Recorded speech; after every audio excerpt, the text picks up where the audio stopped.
దేవునికి స్తోత్రం. యేసుక్రీస్తు ప్రభు కృపా సంఘ ప్రియ సహోదరి సహోదరులకు యూట్యూబ్ ద్వారా వాట్సాప్ ద్వారా దేవుని అమూల్యమైన మాటలు అందరూ వింటున్న దేవుని బిడ్డలైన మీ అందరికీ మన ప్రభు యేసుక్రీస్తు వారి పరిశుద్ధ నామంలో శుభాభివందనాలు తెలియజేస్తూ ఉన్నాను. దేవుని బిడ్డలు అందరూ బాగున్నారండి.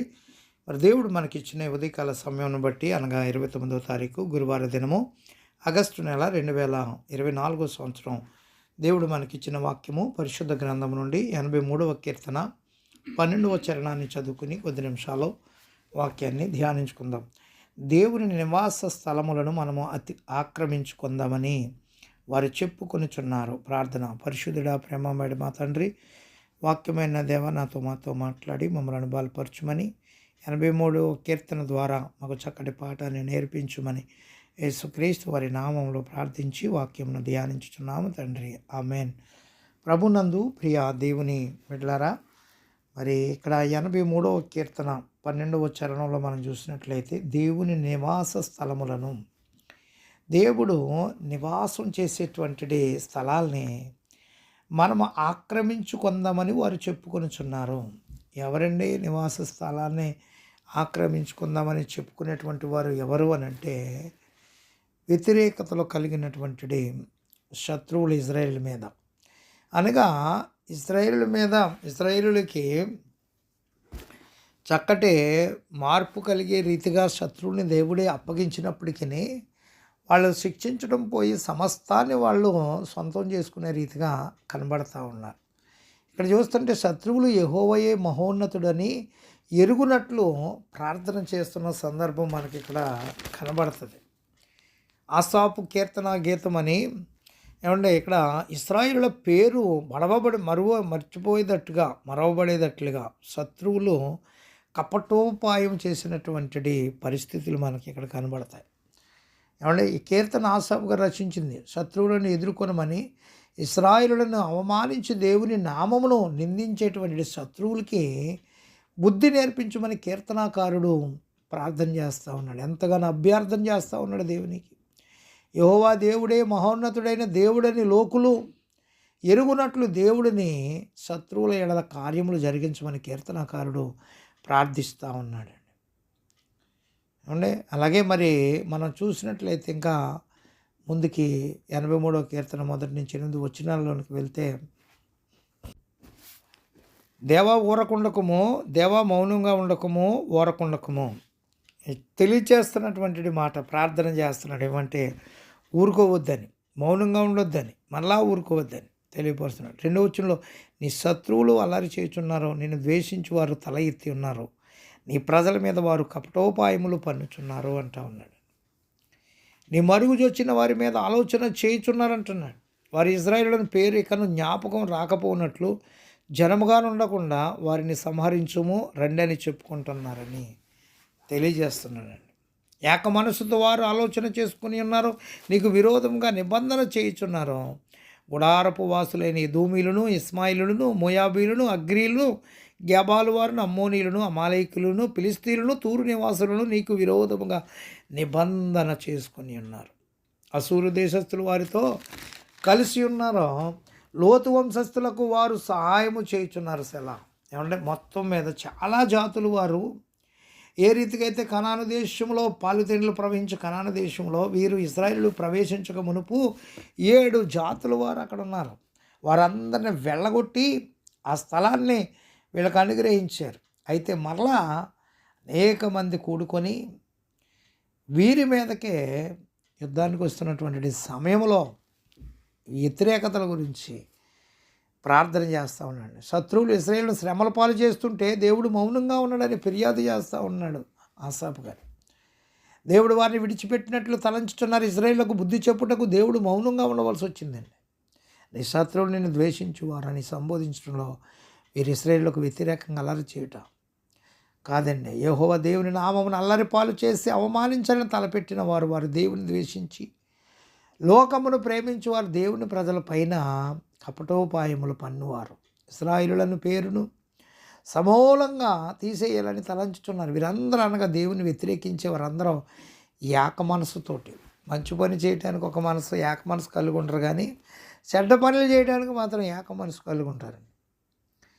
ఇక్కడ ఏక మనసు కలిగి ఉన్నారండి ఆయన. వాళ్ళు పాడు చేయటానికి ఆలోచన చేస్తూ ఉన్నారు. దేవుని వ్యతిరేకించడంలో, దేవుని ప్రజలను ఇబ్బందులు పాలు చేయటంలో లోకస్తులు ఏకీభవించారండి. వారు ఎవరో 6-8 వచనాల్లో మనం చదువుకున్నాం. ఏమండి వివరించబడ్డదండి. అలాగే 2 దినవృత్తాంతముల గ్రంథం 20వ అధ్యాయంలోను, ఆదికాండం 21 వచనాల్లో, అలాగే 19వ అధ్యాయం 36-38 వచనాల్లో, ఆదికాండంలో, న్యాయాధిపతుల గ్రంథంలో కూడా అలాగే ఈ శత్రువుల గురించి, తిరుగుబాటు చేసినటువంటి శత్రువులు మనకు కనబడతారు ఇజ్రాయేల్ మీద.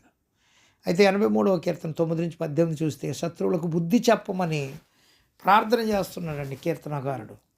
మిద్యానునకు నీవు చేసినట్లు, కిషోను ఏటి వద్దను నీవు సిసేరాకును యాబీనునకును చేసినట్లు వారికి నీ చేయమంటా ఉన్నాడు.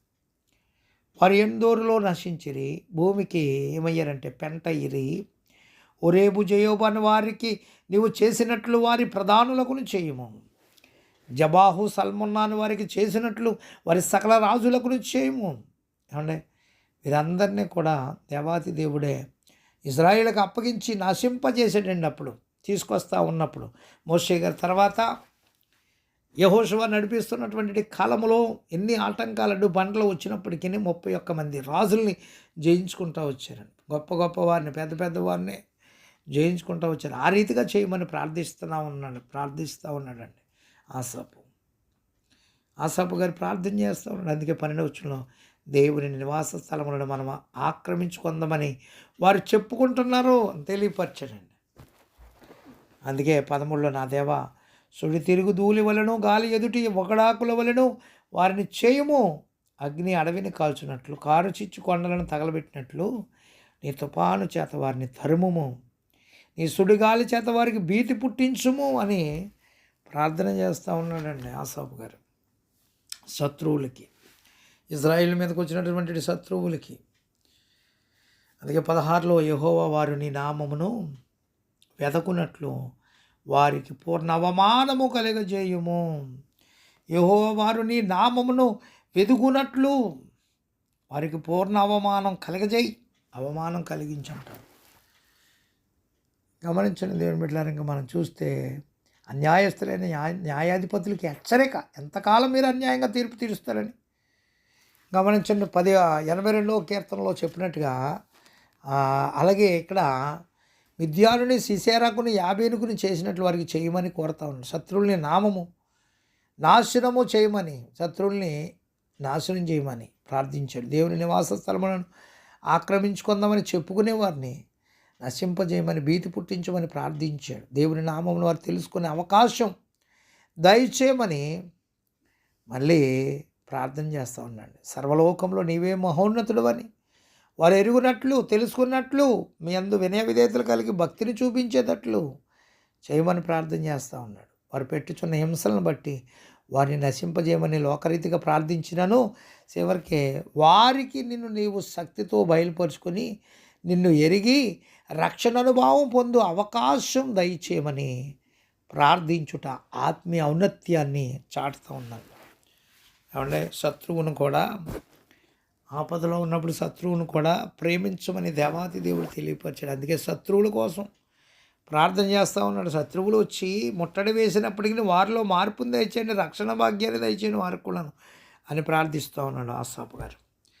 దేవుని బిడ్డలారా, అందుకని శత్రువుల విషయంలో దేవునికి మొరపెట్టే రీతిగా, ప్రార్థించే రీతిగా ఉండాలి కానీ పగ తీర్చుకునే రీతిగా ఉండకూడదు. పగ తీర్చుట ఆయన పని, దేవుని పని అని తెలియపరిచి ఉన్నాడు. ఏమంటే మార్పు కలిగించువాడు ఆయనే, సమస్త కీడుల నుంచి విడుదల కలిగించేవాడు ఆయనే. అందును బట్టి మనం కోపం వచ్చినప్పుడు శత్రువుల్ని నాశనం చేయమని ప్రార్థిస్తూ ఉంటాం. కానీ దేవుని బిడ్డలారా, అది సరైనది కాదని వాక్యం సెలవిస్తూ ఉంది. 83వ కీర్తనలో ఆసాపు గారి ప్రార్థన ముందులో అలాగే ప్రార్థన చేశాడు, వాళ్ళని నాశనం చేయమని. కానీ చివరికే వాళ్ళలో కూడా మార్పును దయచేసి రక్షణ అనుభవం దయచేయమని ప్రార్థిస్తూ ఉన్నాడు. దేవుని బిడ్డలారా, అటువంటి ప్రార్థన మనం కూడా చేసి ఆయన ఇచ్చే రక్షణను పొందుకోవాలి. శత్రువులు తిరుగుబాటు చేసినటువంటి వారిని మార్చే రీతిగా దేవుడే ఆ కార్యం చేయాలని కోరుతున్నట్టు రీతిగా మనం కూడా కోరుకునే వారికి ఉండాలని ప్రభునామములో తెలియజేస్తూ ఈ మాటలు ముగిస్తాను. కొద్ది మాటలు మన వెనుకడిలో దీవించును గాక. తండ్రి, కుమార, పరిశుద్ధాత్మ త్రియేక దేవుని దీవెన మనెల్లరకు తోడై ఉండి కాపాడును గాక. ప్రభు పనుల మీ ఆత్మీయ సహోదరుడు పాస్టర్ ఎలీషా రాజు మస్కట్ నుండి. God bless you all.